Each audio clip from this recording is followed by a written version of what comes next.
So today we have a new lens. This is the Sony 24mm f1.4 G Master Prime. And pretty much everything you see in this video, including what you're seeing right now, is from the 24mm Prime, apart from obviously just a few B-roll shots of the actual lens because I don't have two of them sitting around. So I've been left with this lens for the last few days thanks to my friend Tim, even after breaking my 16-35, so clearly he trusts me far too much. And this is by no means a scientific test or review video. I don't do that kind of stuff because if I'm honest, I don't really know enough about that kind of stuff. But what I do know is how to use the gear, test the gear, and I go out, test all the stuff, and deliver the information, my findings, back to you guys. So let's make a start.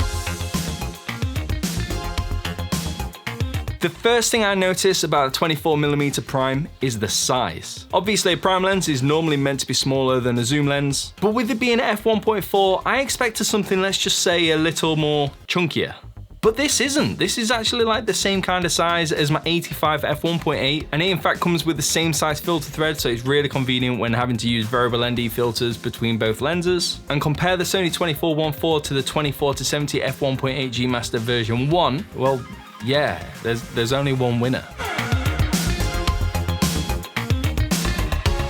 I actually didn't think I liked this lens as much as I do. It's really nice to have something wide like my 16-35 because I use that daily. But now to have that really shallow depth of field, it's just that little bit of something else. Obviously you don't have to use f1.4, and personally I don't really like using f1.4 all the time, but when you do, the bokeh is just amazing. With this lens, it's just really artistic and creamy, I guess you could say. But because it's 24mm, it's not too much over the top, and even at f1.4, it's still incredibly sharp for all your videos and photos. But not only does the f1.4 give you a really nice look, but it also helps when it comes to the light. The extra almost stop of light over the f1.8 and 2 stops over f2.8 is really nice when it comes to dark situations or when you're having to shoot something inside. Whether you're wanting to decrease the ISO or just clamp down on that shutter to make things a little bit sharper, having that f1.8 is always going to be nice to give you the opportunity to be able to do that. When it comes to 24mm, if I'm honest, it's a little wider than what I'd normally shoot with. Like portraits, I normally shoot at 35 or an 85, but there's nothing wrong with shooting portraits at 24mm. 24mm still looks really nice for photos and videos, and you don't really get much distortion around the edges. It's nice for the headshots, it's nice for the half body shots, it's nice for full length body photos, and because it's 24mm, it's wide enough to get the big, wide architectural like room photos, especially when it comes to the weddings. You can still use the 24-14 for vlogging.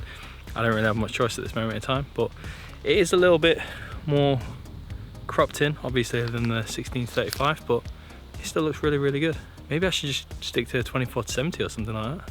Doesn't look bad at all.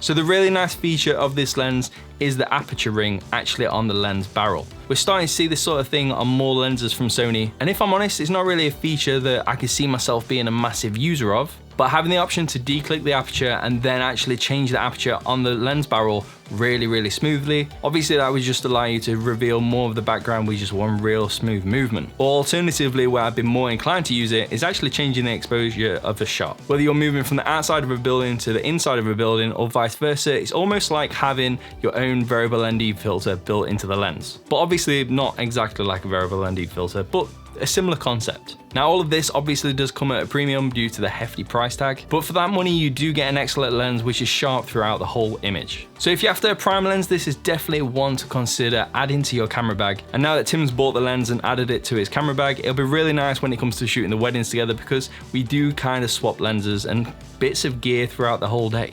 So if you want to see more wedding photos with this lens in action, or you just want to see more wedding content in general, feel free to follow us over on Instagram. As always, thank you very much for watching. If you enjoyed the video and you want to see more content like this, then hit the subscribe button, hit the like button, as it really helps me to show this video to more people out there on the YouTube platform. And if you do want to see more content like this, then I will see you in the next one. Thank you very much for joining me.